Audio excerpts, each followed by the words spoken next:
Today's video is sponsored by Omaze. Make sure to check out omaze.com/Kevin to enter for your chance to win your dream home arcade. We are getting really close to the release of the Xbox Series X, Series S, and PS5, so I wanted to take a look at all the games that are going to be launching on both systems, both multi-platform titles and exclusives, at least some of which are timed. Now, for the sake of this video, I'm going to be talking about all games that are going to be optimized for both these systems at launch, so some of them are going to be older titles from the PS4 and Xbox One that are getting re-released on these next-gen systems, but the good news is, for most of those titles, you will be able to upgrade to the new version for free. To begin with, let's talk about games coming out on both systems. We're going to start with some that have been around for a little while longer and offer free upgrades for their next-gen version. Specifically, these games include Borderlands 3, Fortnite, which is obviously free to play in the first place, Maneater, if you're really in the mood to play around as a shark, Planet Coaster, No Man's Sky Next Generation, which worth noting is actually something that's going to have a free upgrade on the PS5 launch day, so it'll be around for Xbox as well, you just won't get that upgrade right away on day one. War Thunder, which is another free-to-play game, and WRC9, which just recently came out in September. Now, there are some older titles that are getting upgrades that have slightly weirder or different situations. For instance, Mortal Kombat 11 is getting a special edition re-release on both systems that'll have all the new content. You can upgrade from the previous console version for free, but that is not going to be available on launch day. Instead, that'll be available just a little bit later on November 17th.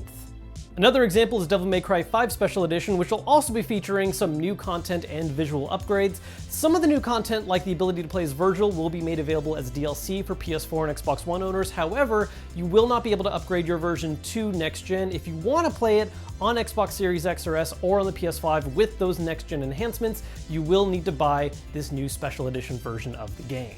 In a slightly weirder stance is NBA 2K21, which has already been out for a couple months. This is a game that does offer the ability to have both the current gen and next gen version if you bought its special edition, the Mamba edition. If you didn't buy that version, you have to buy the new upgraded version at the complete brand new price. So if you already bought the standard edition version of the game for current gen and you want to play the next gen version, I got bad news.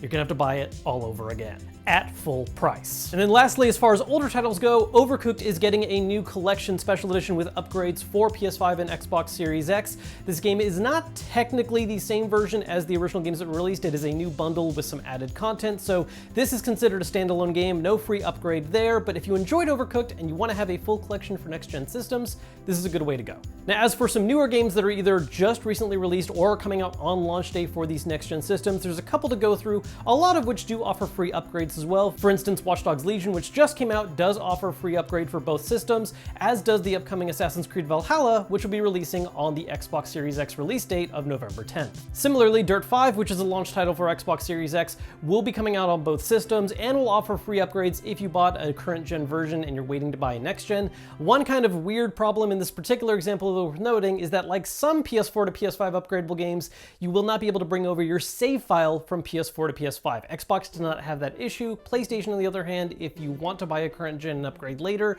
you will have to reset your save progress. One game that does not offer a free upgrade, because technically it's not just a DLC update, but rather it is a brand new remastered, remade version, is Observer System Redux. This is a next-gen version of the game Observer, which will have new content and much better visuals that you will have to buy for next-gen. If you happen to be playing the game on PC, you can pay to get an upgraded version for a lot less if you owned it on PC before, but for console, you're going to be stuck buying it as a brand new title, which, considering the upgrades it has, isn't that crazy. Now, what is probably one of the most annoying situations is Call of Duty Black Ops Cold War, where there is no free upgrade option at all. However, there are some ways that you can pay to upgrade the game from a current gen system to next gen, but how you can handle that varies depending on whether you buy the game physically or digitally, and whether it's for Xbox or PlayStation, as they don't actually work the exact same. I don't really want to spend this entire video breaking down how the situation works, so I will link down below. There's a fantastic article that does a good job of breaking down which specific version you need to buy depending on whether or not you want to upgrade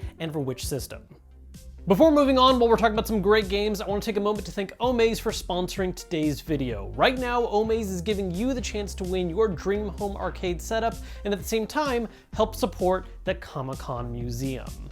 One lucky winner will get $30,000 to deck out their home gaming setup with their favorite retro arcade cabinets, game consoles, table games, pinball machines, and more. Personally, I would just grab as many 90s arcade cabinets as I could, focusing on beat-em-up titles and fighting games, because while a lot of those have been re-released on gaming consoles, there's just something magical you cannot recreate about playing with your friends head-to-head with a traditional standing cabinet.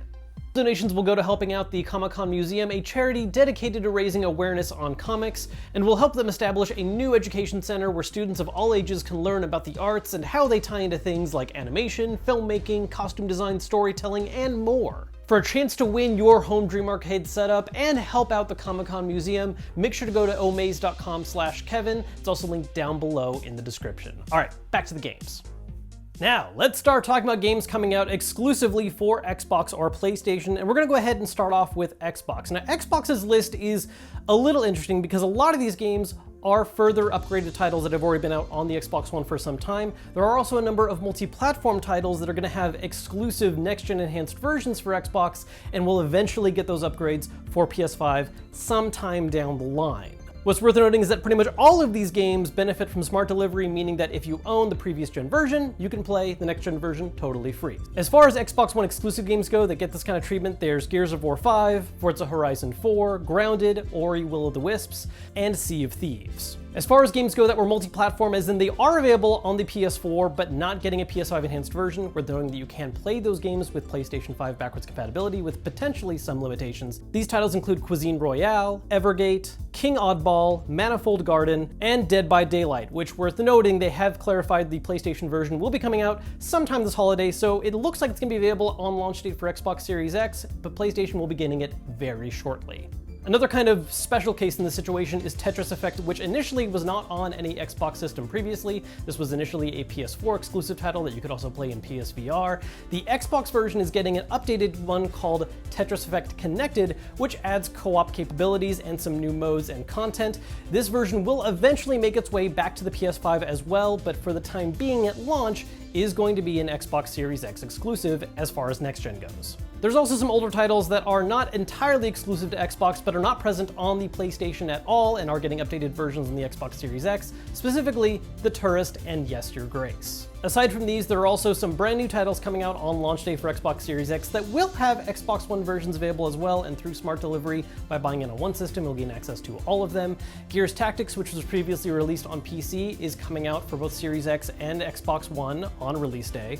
Also, Yakuza Like a Dragon, which is a timed exclusive. It will be making its way to PS5 eventually, which is actually very interesting because initially it was a PS4 exclusive in Japan quite some time ago, but as far as localization goes, timed Xbox exclusive. And The Falconeer, which will also be releasing on launch day.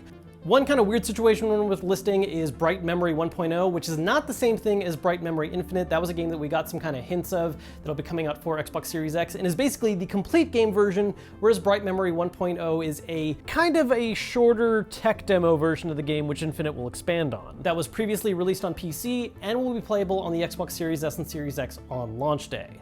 One last game worth talking about is going to be a title that is not cross-generation for the Xbox. It is exclusive to the Series S and Series X and is a timed exclusive for the platform as well. There is no word on when it is coming to PlayStation, which is Enlisted, a free-to-play squad-based shooter that will be available on launch day for Xbox. Now, as for PS5, there's a lot more going on as far as true exclusives that are only available on PlayStation and nowhere else, a number of which are going to be next-gen exclusive, only available on PS5, and a handful that are getting cross-generation support as well, most of which are going to allow for free upgrades, but there are some weird exceptions. As far as PS5 only games that are coming out on launch day that you can play, there's Astro's Playroom, which is an included title on the PS5 and mostly acts as a way to kind of showcase and demonstrate what the new DualSense controller can do.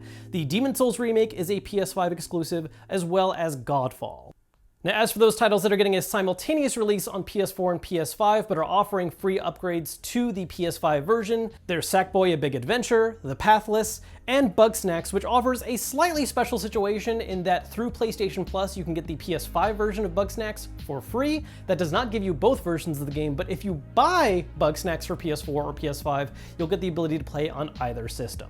Now, of course, one of the biggest games for PS5 at launch is Spider-Man Miles Morales, and this is another one that has a slightly weird situation going on with upgrades. You can freely upgrade from Spider-Man Miles Morales on PS4 to the PS5 version for free. However, as part of this game, there is also Spider-Man Remastered, a redone version of the Spider-Man PS4 title, which includes a lot of new graphical enhancements and replaces the main character with Scott the Woz. Now, this remastered version you cannot freely upgrade to from the PS4. Instead, it is an add-on and part of Miles Morales for PS5. In other words, you can't buy that remastered version alone. You have to own Miles Morales for the PS5 or have Miles Morales on PS4 and then upgrade to PS5. And then after doing that, you can buy Spider-Man Remastered for PS5 as an add-on for Miles Morales by upgrading to the Ultimate Edition, which is a slightly confusing, annoying situation. So there you have it. There are a lot of games coming out on launch day for both systems, many of which are admittedly nice upgraded versions of games that we've already had access to for quite some time, but there are some brand new titles for both systems still on launch day that are looking very nice. In particular, I am very excited personally for Demon's Souls, Bugsnax, and Spider-Man on the PS5. As far as Xbox exclusives go, I'm primarily looking forward to Gears Tactics, even though I have had the chance to play a little bit on PC, but I really want to play that on console instead, and Yakuza Like a Dragon, while it is a timed exclusive. Of course, right now we're just looking at all the games that are listed as launch titles for these systems. There's always a chance that some of these can change, and I haven't had any hands-on experience with a lot of these just yet.